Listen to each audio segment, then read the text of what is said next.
Terpantas, terkini dan sahih. Bila-bila masa, di mana jua. Berita di jari. Subscribe YouTube Buletin TV3.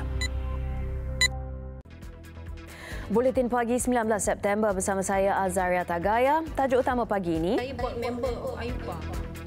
Jerebu Jejas Negara NGO Malaysia MyChas akan bawa usul perbincangan di peringkat antarabangsa.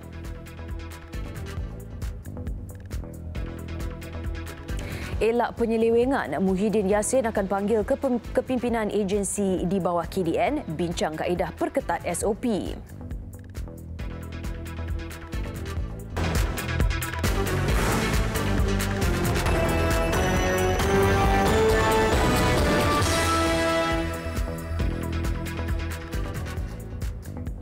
Assalamualaikum dan salam sejahtera.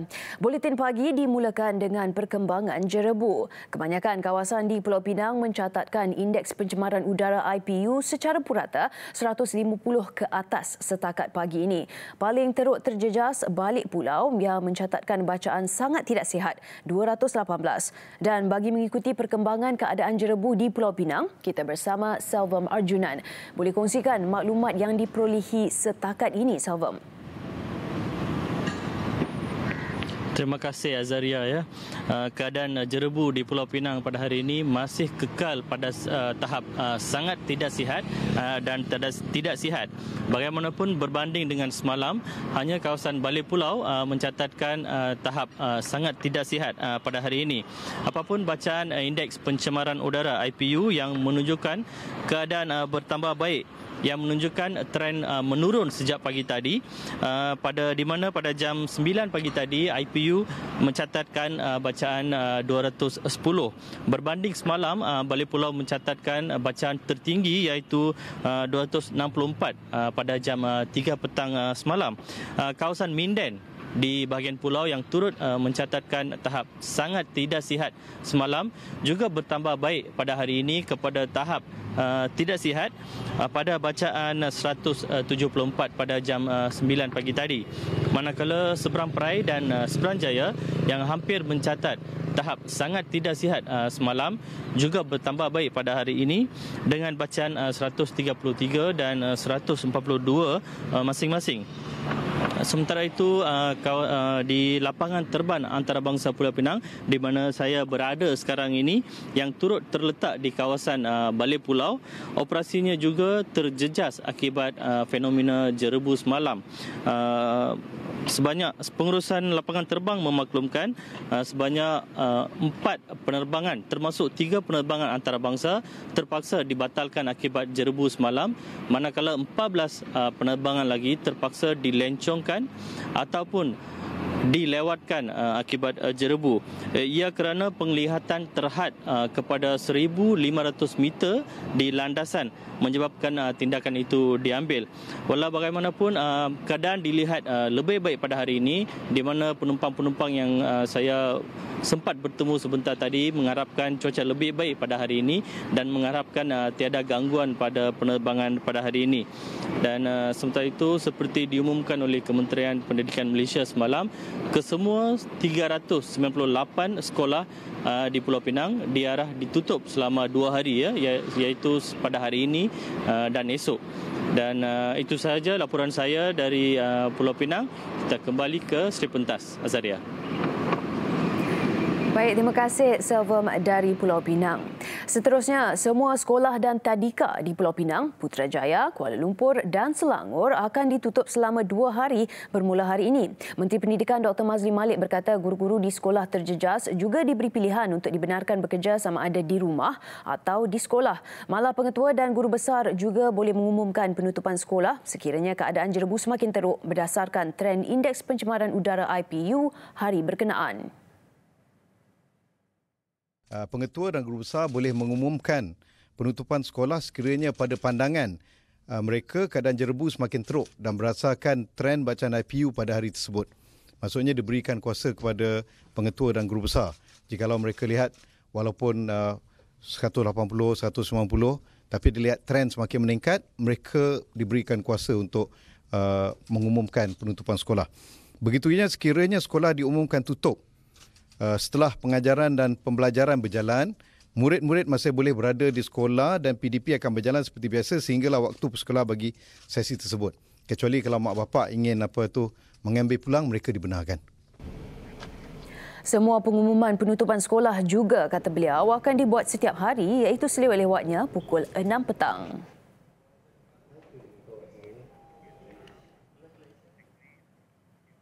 Dalam pada itu, semua institusi pendidikan tinggi IPT di kawasan yang mencatat bacaan IPU sangat tidak sihat dinasihatkan untuk menangguhkan sesi kuliah jika didapati jerebu mencapai tahap yang akan memudaratkan kesihatan pelajar, pensyarah dan warga IPT.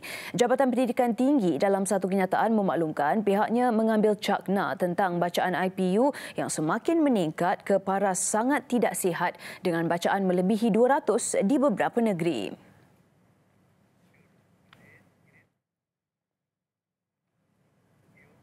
Jabatan Pendidikan Negeri JPN Perlis telah mengarahkan semua rombongan dan lawatan sekolah ke negeri terlibat jerebu dibatalkan atau ditunda.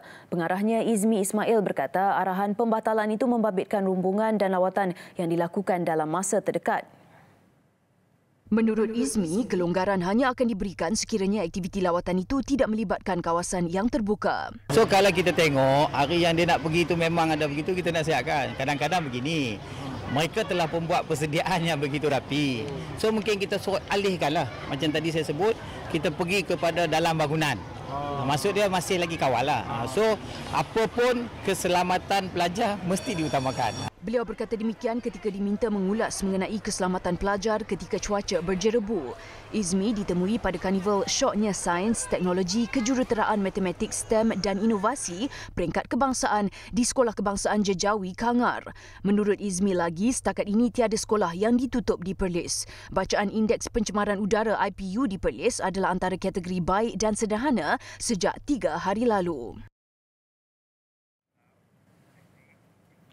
Semua masjid di seluruh negara disaran melaksanakan solat sunat istisqa selepas menunaikan solat Jumaat bagi memohon doa diturunkan hujan supaya masalah jerebu dapat dikurangkan. Menteri di Jabatan Perdana Menteri Datuk Seri Dr. Mujahid Yusof Rawal dalam kenyataannya berhubung perkara itu berkata, sebagai seorang Muslim, setiap umat Islam perlu berdoa supaya segala masalah dan musibah dikurangkan. Semoga Allah memelihara negara ini daripada jerebu serta bencana yang tidak diingini.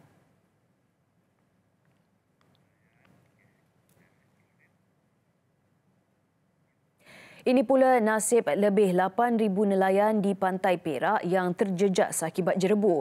Majoriti mereka adalah nelayan di sekitar Pulau Pangkur, Manjung, Bagan Bancur serta Bagan Datuk.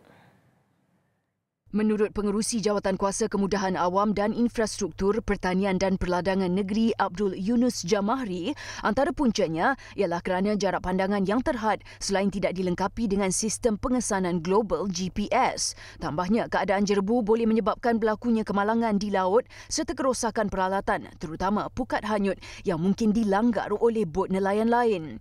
Akibatnya, banyak bot tersadai.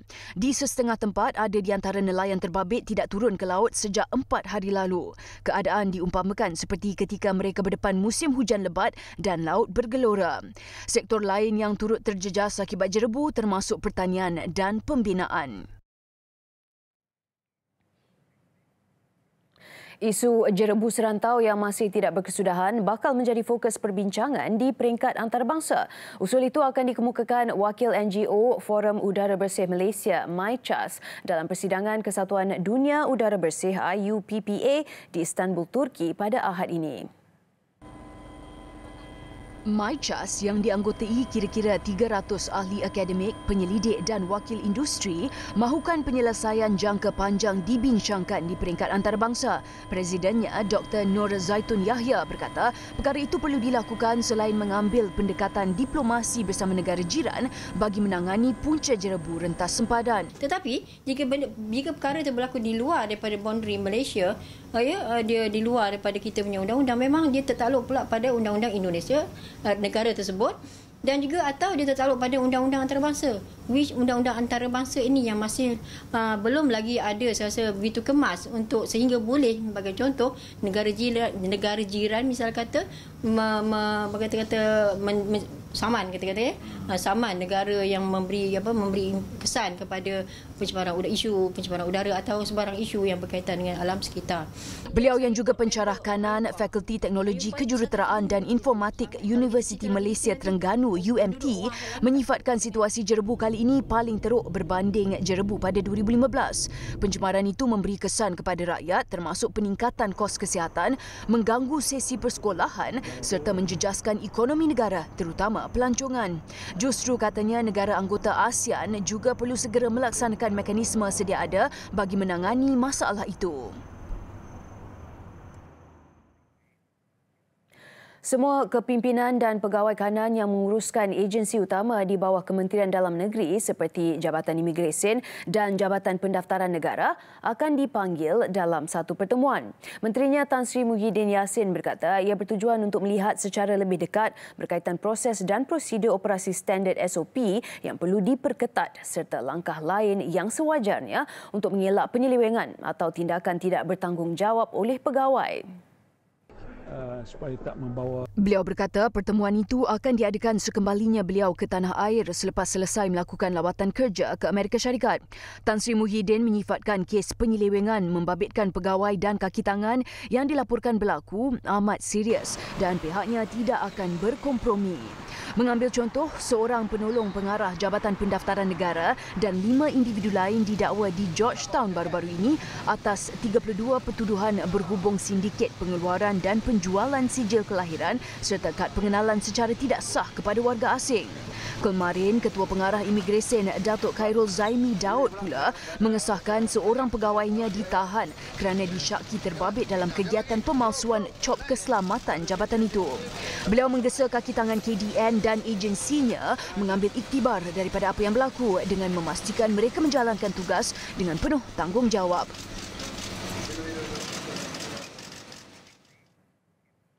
Perbicaraan kes rasuah RM1 juta yang dihadapi bekas Menteri Wilayah Persekutuan Datuk Seri Tengku Adnan Tengku Mansor akan bermula pagi ini di Mahkamah Tinggi Kuala Lumpur dengan pihak pendakwaan bersedia dengan 4 atau 5 saksi.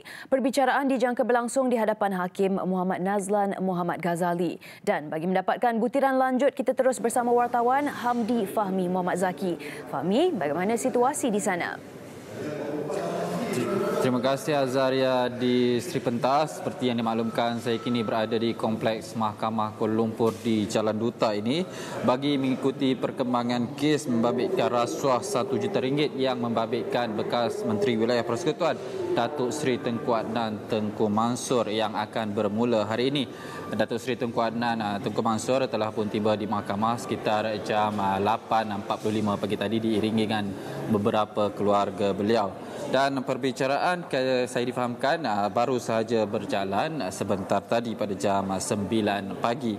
Perbicaraan kes ini akan didengar di hadapan Hakim Muhammad Nazlan Muhammad Ghazali dan difahamkan pihak pendakwaan akan memanggil 5 ataupun 6 saksi untuk memberikan keterangan kepada mahkamah pada hari ini. Pada 15 November tahun lepas, Datuk Seri Tengku Adnan Tengku Mansor 69 tahun mengaku tidak bersalah terhadap pertuduhan menerima suapan iaitu wang berjumlah RM1 juta daripada ahli perniagaan Datuk Tan Eng Boon melalui cek public bank milik syarikat Pekan Nenas Industri Sdn Bhd yang didepositkan ke dalam akaun CIMB kepunyaan Tengku Adnan. Perbuatan itu didakwa dilakukan sebagai upah untuk meluluskan permohonan Nukleus Property Sdn Bhd yang sekarang dikenali dengan Paragon City Development bagi menaikkan rasio plot berkaitan dengan pembangunan lot 228 Jalan Semarak Kuala Lumpur.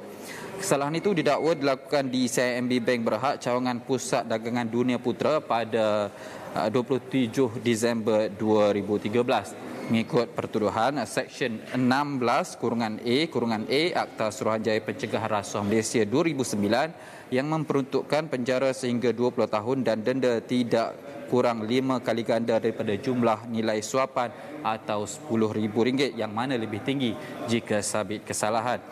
Pada 9 Ogos lalu, Hakim Muhammad Nazlan Muhammad Ghazali membenarkan permohonan pendakwaan supaya kes Tengku Adnan Tunku Mansor ini dibicarakan bersama dengan kes Tan secara bersama. Namun Tan, 71 tahun, telah didenda 1.5 juta ringgit oleh mahkamah sama selepas mengaku bersalah atas pertuduhan pilihan bersubahat dalam melakukan perbuatan salah oleh Tengku Adnan yang menerima untuk dirinya wang tunai berjumlah 1 juta ringgit di tempat dan tarikh sama. Dan untuk makluman juga, ini merupakan kes kali kedua membabitkan Bendahari Agung UMNO ini, iaitu kes rasuah kali kedua. Dan untuk kes sebelum ini, Tengku Adnan juga menghadapi pertuduhan menerima rasuah 2 juta ringgit daripada seorang ahli perniagaan iaitu Tan Sri Chai King Kong, dan pihak pendakwaan telah menutup kes tersebut selepas 12 hari perbicaraan dengan 23 saksi dipanggil memberi keterangan. Saya rasa untuk waktu ini sahaja dulu perkembangan saya dari Mahkamah Kuala Lumpur ini. Kita kembali bersama Azaria di Sri Pentas.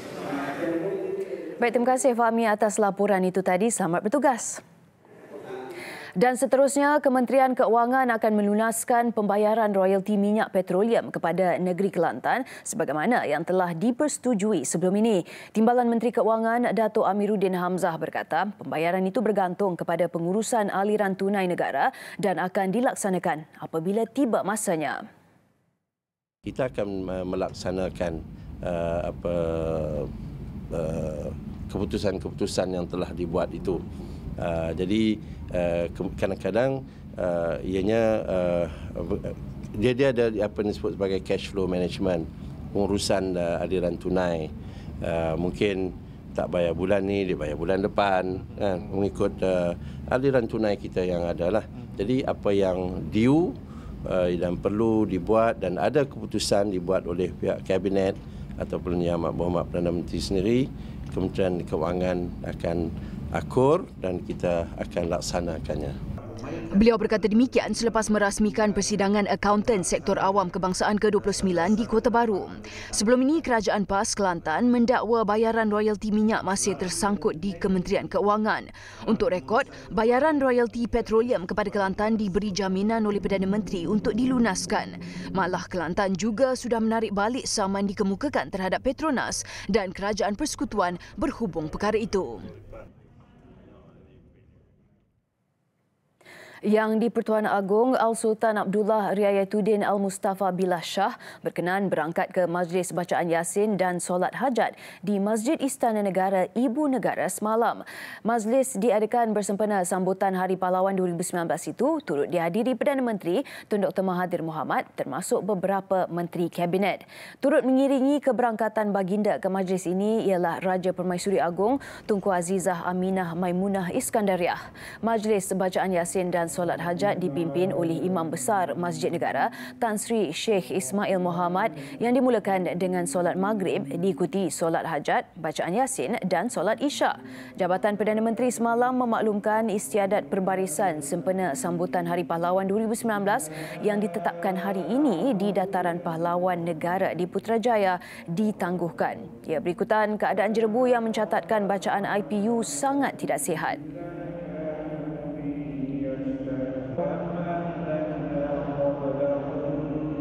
Besar impaknya. Selepas hasilnya, pantas menampilkan prosiding ini secara keuangan maya.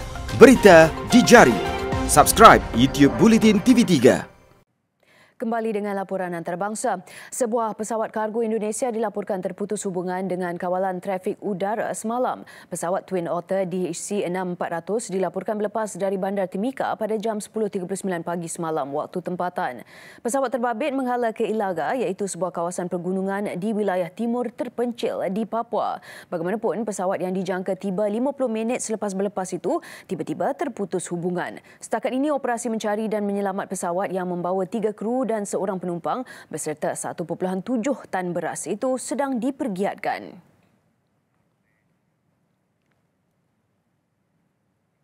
Lebih 1,000 bekas tahanan yang dibebaskan di bawah undang-undang kontroversi di Filipina akan ditangkap hidup atau mati jika mereka tidak menyerah diri sebelum tarikh akhir, iaitu hari ini. Presiden Rodrigo Duterte memberi amaran itu ketika menawarkan ganjaran kepada orang awam untuk menahan semula ratusan pembunuh dan perogol yang tersilap dibebaskan oleh sebuah biro tahanan tempatan. Duterte menawarkan ganjaran $1,000,000 atau kira-kira $19,000 Amerika bagi setiap bekas penjenayah yang masih bebas selepas hanya kurang daripada 700 banduan menyerah diri. Undang-undang berkelakuan baik diluluskan pendahulu Duterte bertujuan untuk cuba mengurangkan jumlah banduan di sebahagian daripada penjara paling padat di dunia itu.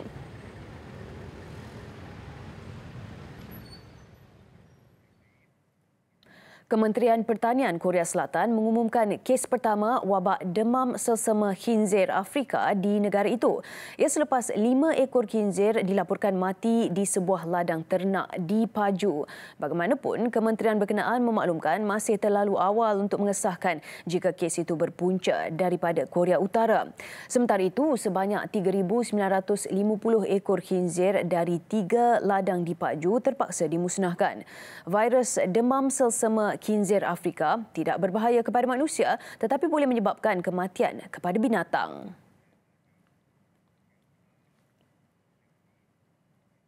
Perdana Menteri Israel Benjamin Netanyahu gagal meraih majoriti besar kerusi parlimen dalam pilihan raya umum negara itu.